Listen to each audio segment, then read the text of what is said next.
नमस्कार, मैं गुलाम मीना, सहआचार्य राजनीति विज्ञान, बाबू शोभाराम राजकीय कला महाविद्यालय अलवर।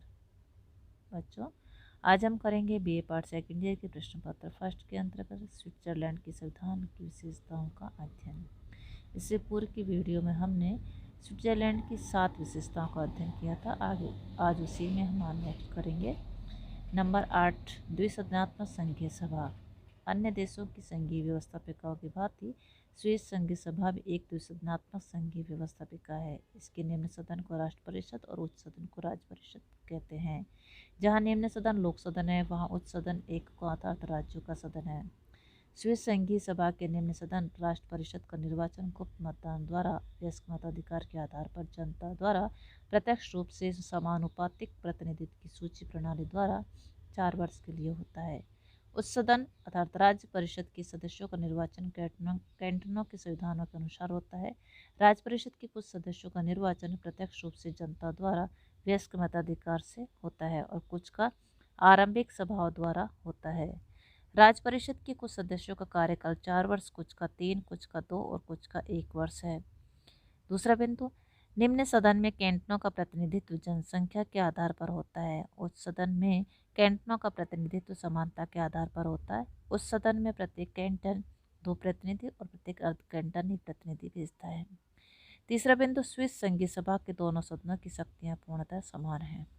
नेक्स्ट विशेषता है न्यायिक पुनरावलोकन की सीमित शक्ति। अन्य संघीय सभा और स्विस संघीय परिषद की भांति संघीय न्यायाधिकरण है, परंतु स्विस संघीय सभा और स्विस संघीय परिषद की भांति संघीय न्यायाधिकरण भी एक अद्वितीय न्यायालय है। दूसरा बिंदु, स्विस संघीय न्यायाधिकरण शासन का एक समान स्तरीय एवं स्वतंत्र अंग नहीं है, यह एक अधीनस्थ अंग है। उदाहरणतः संघीय सभा संघीय न्यायाधिकरण के क्षेत्राधिकार अर्थात शक्तियों का विस्तार कर सकती है। इसके सदस्यों का निर्वाचन संघीय सभा द्वारा होता है। इसे अपने कार्यों की वार्षिक रिपोर्ट संघीय सभा को प्रस्तुत करनी होती है। नेक्स्ट बिंदु, स्विस संघीय न्यायाधिकरण का न्यायिक पुनरावलोकन का अधिकार न तो अमेरिकी सर्वोच्च न्यायालय की भांति कानून की उचित प्रक्रिया पर आधारित है और न भारतीय सर्वोच्च न्यायालय की भांति कानून द्वारा उचित प्रक्रिया पर आधारित है।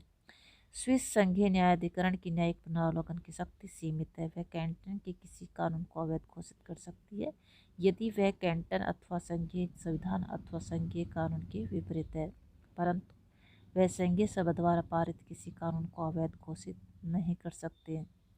स्विस संघीय न्यायाधिकरण स्विस संविधान के संरक्षक अभिभावक के रूप में कार्य नहीं करता है, वह उसकी व्याख्या भी नहीं करता। स्विस संविधान संसदीय सर्वोच्चता एवं जन प्रभुता के सिद्धांत को प्राथमिकता देता है, न्यायिक सर्वोच्चता को नहीं। नेक्स्ट विशेषता है गणतंत्रात्मक संविधान। स्विट्जरलैंड युगों से गणराज्य रहा है, यह स्विस राजनीति का प्रमुख सिद्धांत है। स्विट्जरलैंड में सभी राजनीतिक संस्थाएं निर्वाचनों पर आधारित है। सभी सार्वजनिक पद सभी के लिए समान रूप से खुले हैं। शासन और शासनाधिकारों पर सर्वसाधारण का नियंत्रण रहता है।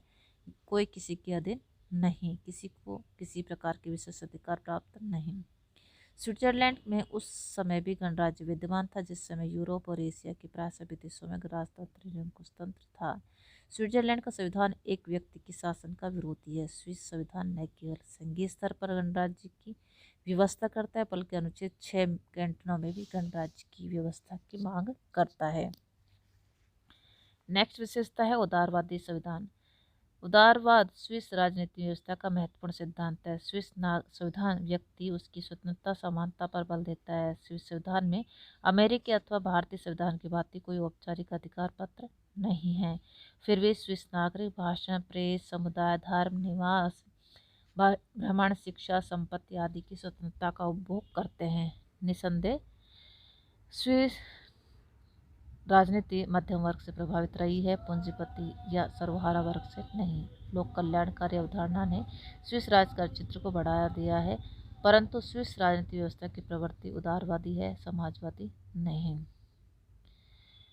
नेक्स्ट विशेषता है औपचारिक अधिकार पत्र का अभाव होते हुए भी अधिकारों की व्यवस्था।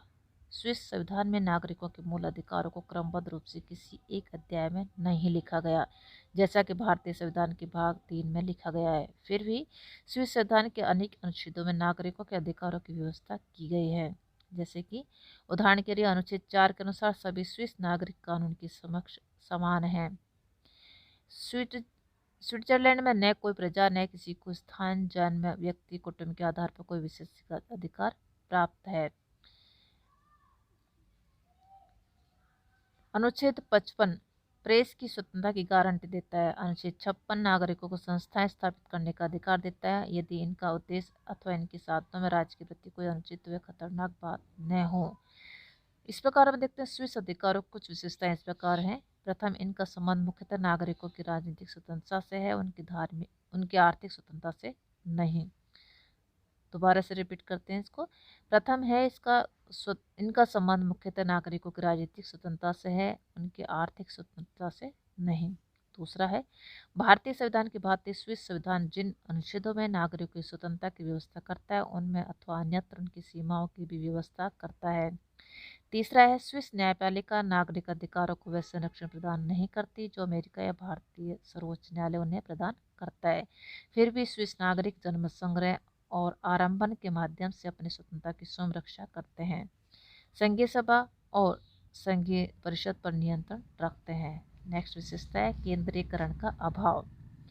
स्विस संविधान शक्तियों का केंद्रीकरण किसी एक स्थान पर नहीं करता। उदाहरण के लिए स्विस संघीय परिषद के अध्यक्ष के रूप में एक स्विस राष्ट्रपति है, परंतु वह शक्तिशाली नहीं होता। वह सर्वोच्च अधिशासी समिति का सभापति मात्र होता है, उसके पास कोई विशेष अधिकार नहीं होता। इसी प्रकार संघीय परिषद के रूप में एक मंत्रिमंडल तो है, परंतु उसे ब्रिटेन की भांति प्रधानमंत्री का नेतृत्व नहीं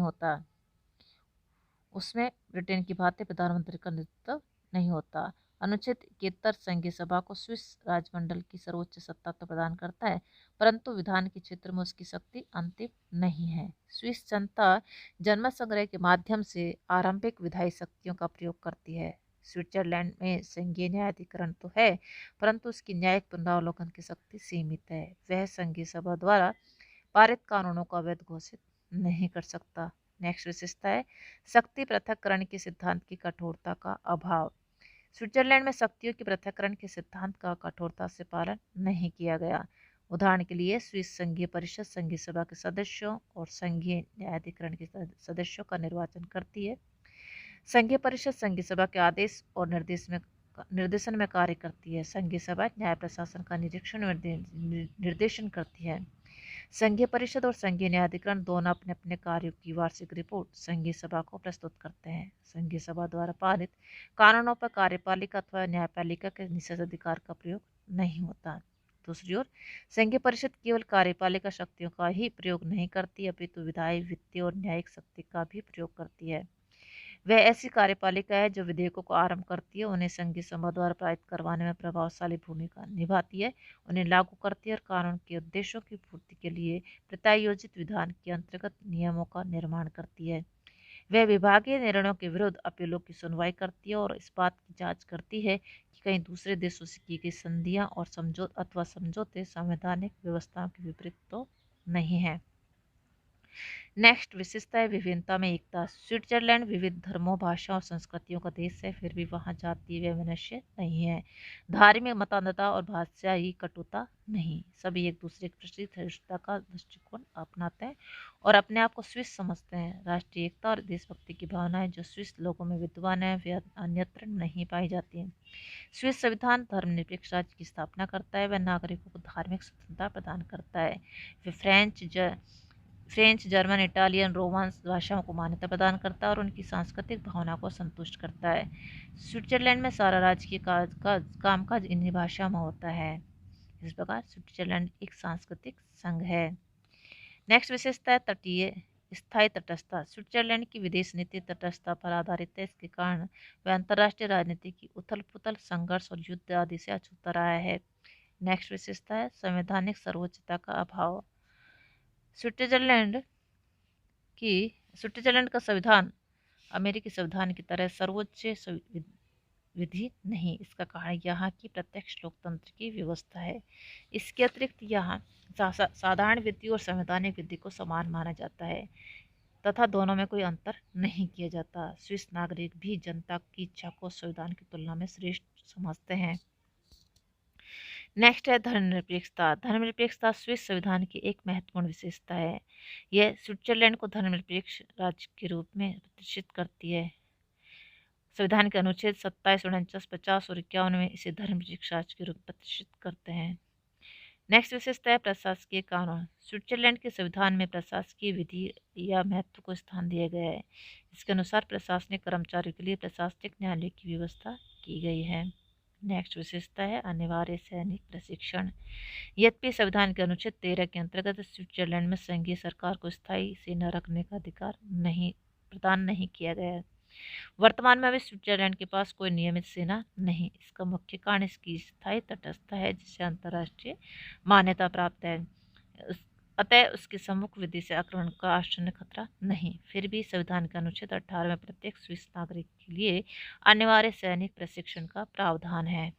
नेक्स्ट विशेषता है कैंटनों की स्वायत्तता संबंधी प्रावधान। कैंटन स्विट्जरलैंड की संघीय व्यवस्था की प्रमुख इकाइयां हैं। इसके बावजूद उन्हें पूर्ण स्वायत्तता प्रदान की गई है। उनके अलग से संविधान है। उन्हें वे सब शक्तियां प्राप्त हैं जो संघ सरकार को उपलब्ध नहीं है। वास्तविक तथ्य यह है कि संघ सरकार भी कैंटनों से ही शक्ति प्राप्त करती है। कैंटनों में निवास करने वाले नागरिकों की भी उनके प्रति असीम श्रद्धा है।